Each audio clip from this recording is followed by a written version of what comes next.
let's see what this one is about. I didn't see this one. I don't know.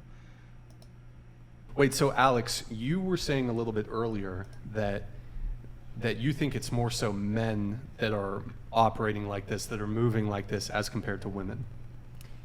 Yeah, the inability to commit. I do find it to be a lot of men. I mean, you are like that. Like you Wait, talk me? about that. Me? Yeah. Wait, how am I like? You are very anti-marriage. You don't want to commit either. So this is like a phenomenon I'm seeing growing. I think a lot of the men that watch this show, I think they would agree that is where they fall, is they're very anti-commitment. And it's because they think that there are no women worth committing to. I understand that. I would like to just point out, make one clarification. I don't have any qualms with commitment. Just I have marriage. qualms with marriage. Okay. I could have a life partner that I am monogamous with, and I spend 20, 30 years, however fucking long it is. Marriage, on the other hand, you need not have marriage in order to be committed to somebody. Got it. Okay. So I'm not anti-commitment. You're but against the legal things that marriage entails. Yeah, I'm and a sort contract. of what it locks you into. Yeah, it's just there's the financial ramifications of marriage, and like the thing with marriage, I don't object to it from a religious standpoint, but the thing is that if there's ever an issue in the marriage, for example, let's say you're both religious, your wife is not likely to go to God or to her church or to her priest, whatever it is, for like the religion does not preside over the marriage. The state presides over the marriage. So she's going to seek recourse through the court system.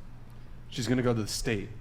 And so once you have the state involved, then you have alimony, then you have all these negative repercussions. Then you have to, if you're the breadwinner as a guy, not only do you have to pay for your lawyer in the event of a divorce, you have to pay for her lawyer. So it gets very nasty. Don't you think that's why you need to choose very carefully, though? That's absolutely. But how decision like you make. And people change, though. People Sure. change over years, so no doubt that's an issue. But I mean, how many people, like, when they get married, they're going into the marriage thinking, this is my person? I think so many And people then- get married way too early. I think people get married. I got married at 29.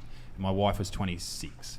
And we sort of planned it out in a way where we lived together for a certain amount of time and we spend all this time together. We traveled the world together. We did all these things. We know who we are, and we grew as a couple, and we became the people that we cannot be separated.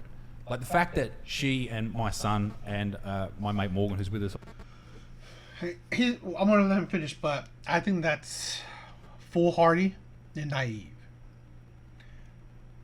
This is not saying it's impossible, right? It's of course not impossible, but it's foolhardy and naive to think stuff like that, where we can never be separated. If you actually take the time and listen to stories of other people, and there are good stories too. There are some stories of, like, lifelong marriages. There's not. There are many stories of people who's been together forever. The issue is that there are also stories of failures, of marriages who's been together for, 20, 30, 40 years, and she still cheats on him, or she falls out of love for him, or she's just whatever, doesn't feel like being in a marriage anymore.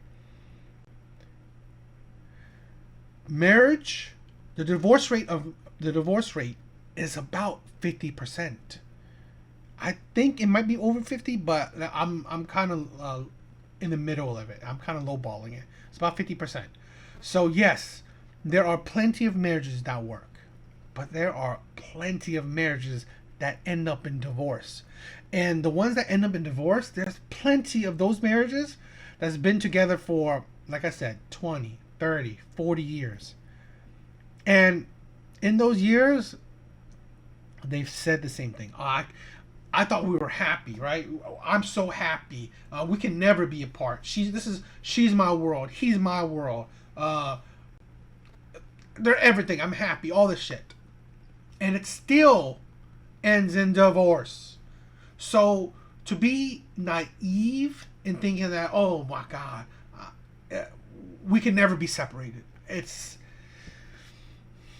it can be a recipe for disaster because then you may ignore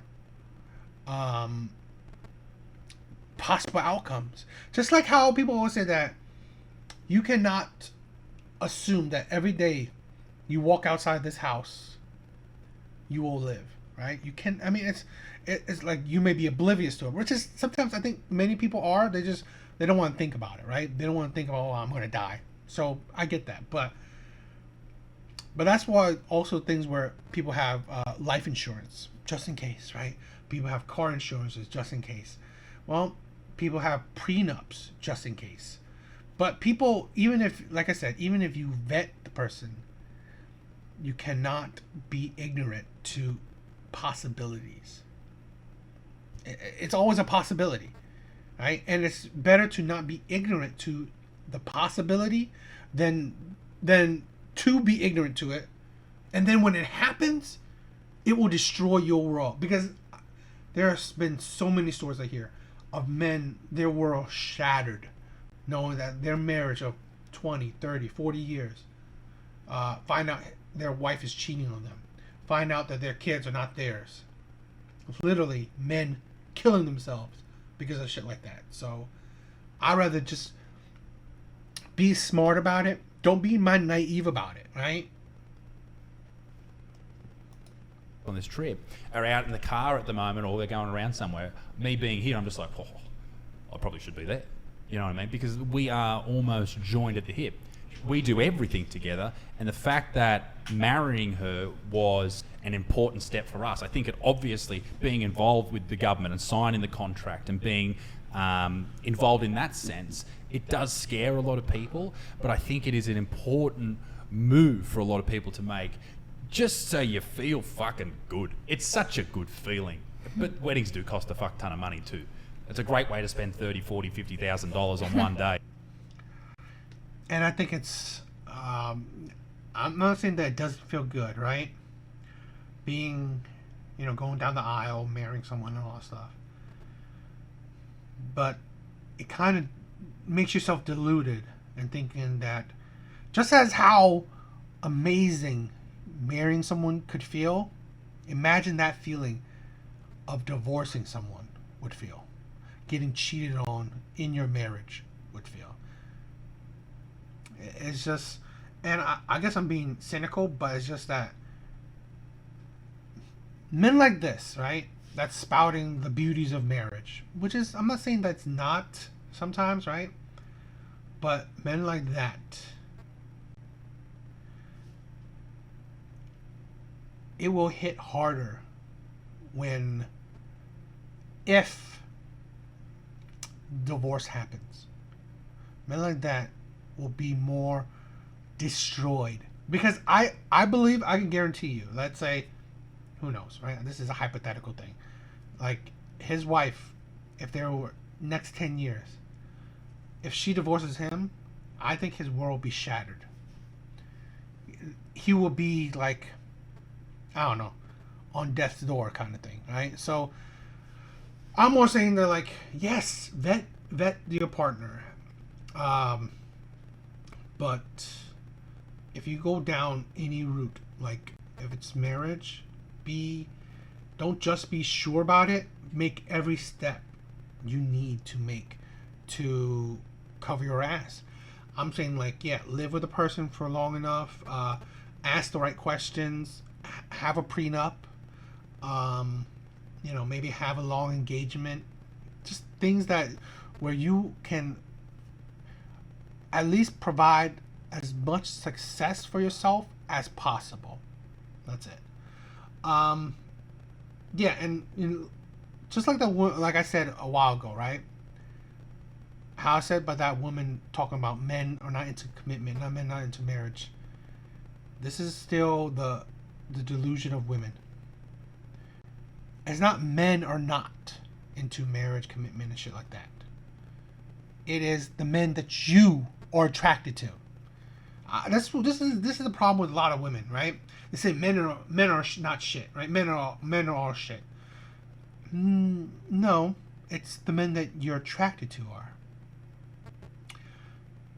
I see. I don't just say that women are deluded because I'm saying, oh, that's the women I'm attracted to. No, because when I look online, and not just online, women in the daily life, right? When I hear women talk plenty, I hear the delusion. So you say, let's say you say men aren't shit. Well, you point to it online because who am I seeing that men aren't shit like that, right? Because this is the thing where I see more examples of women that, let's say, manospheres talk about than I do see examples of women talk about.